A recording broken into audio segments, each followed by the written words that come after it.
অটোক্যাডের line দিয়ে stair design করুন খুব সহজেই। লাইনের শর্টকাট এল লেখে এন্টার, আমরা লাইন দিয়েই করব। F8 লাইন, এদিকে 16 ফিট, কত ফিট? 16 ফিট, এদিকে 8 ফিট, আশা করি পারবা। এদিকে 16 ফিট, জাস্ট আমরা এখানে একটা ক্লিক করব। ওকে, তারপর এই অবজেক্টটা সিলেক্ট করব, সিলেক্ট করে যে লেখে এন্টার। এটা চাইলে রেক্ট্যাঙ্গেল দিয়েও করতে পারো। অফসেট 5 ইঞ্চি, আমরা জাস্ট একটা কমান্ডের কাজ শিখলাম, যে লেখে এন্টার জয়েন করার জন্য। হয়ে গেছে।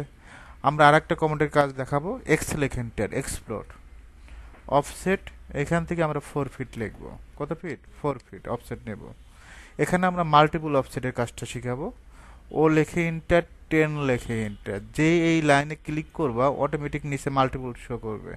এই মাল্টিপলে ক্লিক করবা, জাস্ট এইভাবে একটা একটা করে ক্লিক করবা। ক্লিকের কাজ, আশা করি ক্লিক করতে পারবা। তারপরে লাইন নিবা, দুইটা স্টেয়ারের মাঝখানে রেলিং স্পেস হবে। রেলিং স্পেস সাধারণত আমরা 6 ইঞ্চি রাখি। কত ইঞ্চি? 6। উপরের দিকে 3, নিচের দিকে 3। এই অবজেক্টটা সিলেক্ট করে ডিলেট। এখন আমরা ট্রিম করে দিব।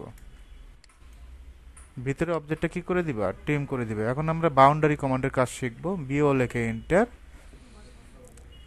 পিক পয়েন্ট, জাস্ট এখানে একটা ক্লিক করবা, এন্টার দিবা। অফসেট ও লেখে এন্টার, 2 লেখে এন্টার। এখান থেকে 2 ইঞ্চির একটা অফসেট নিবা।